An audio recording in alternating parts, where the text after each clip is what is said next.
Dolor. Dolor es igual a advertencia. Dolor es igual a una suma de sensaciones y emociones. Siempre es subjetivo. Para el dolor existen dos variantes, que vendrían siendo el dolor agudo y el dolor crónico. El dolor agudo es muy breve y dura un corto tiempo. Es la respuesta fisiológica normal y predecible a un estímulo nocivo. Está claramente localizado y su intensidad se correlaciona con el estímulo. A diferencia del dolor crónico, el dolor agudo es de duración limitada y remite cuando la lesión desaparece o se cura. Para el DSM-4, el dolor crónico es un trastorno somatomorfo. Esto fue dicho en 1994.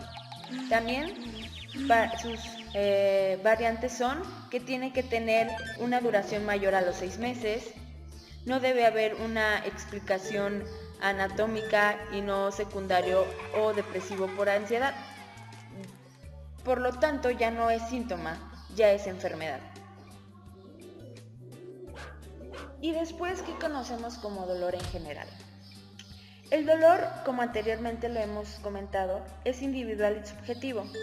Ha sido definido por la Asociación Internacional para el Estudio del Dolor como una sensación desagradable y una experiencia emocional asociada con un daño tisular, real o potencial, o descrita en términos del daño. También es el resultado de una interacción de múltiples variables, como biológicas, psicológicas, sociales y también culturales. El dolor lleva un proceso. Su punto de iniciación es en la nociocepción. Esto se refiere a los fenómenos biológicos desencadenados por la asociación de estímulos nocivos sobre el organismo, antes de que esa información sea consciente. Presente que no siempre la nocepción da lugar a la percepción del dolor. Esto puede ser en algunos casos engañoso. Puede haber casos de dolor sin nocepción, es decir, sin la presencia de una lesión o de un estímulo nocivo. El ser humano es muy complejo a veces de entender y puede llegar a interpretar o agregarle a su dolor sufrimiento.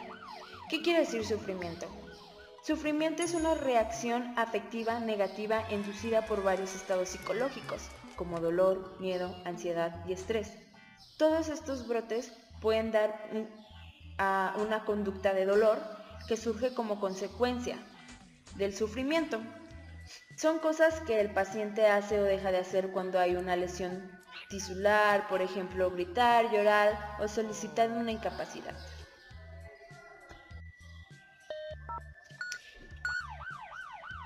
La ansiedad y la depresión son reacciones frente a la enfermedad. La enfermedad debe entenderse como un proceso biológico que supone una alteración estructural o funcional. Un proceso psicológico conlleva sufrimiento, claramente, y dolor, y un proceso social que supone una invalidez. Todo individuo, cuando enferma, experimenta una serie de reacciones emocionales ante la enfermedad que el médico debe considerar. Los pacientes experimentan un número importante de reacciones emocionales antes y después de los procesos médicos. Estos pueden ser ansiedad, producida por un miedo al dolor o incertidumbre a lo que va a pasar de manera futura.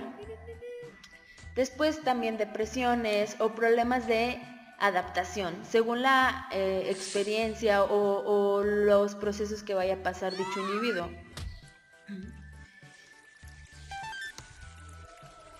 Por lo tanto, la depresión es un trastorno emocional que se caracteriza básicamente por alteraciones de humor, tristeza, disminución de la autoestima, inhibición, fatiga, insomnio, pensamientos negativos y que tienen como consecuencia la disminución de la actividad vital, es decir, le impide desarrollar con normalidad las actividades de vida diaria. Por lo tanto, la depresión y la ansiedad se consideran entidades autónomas a las diferentes clasificaciones diagnósticas actuales, pero en la práctica clínica ambas coexisten con frecuencia.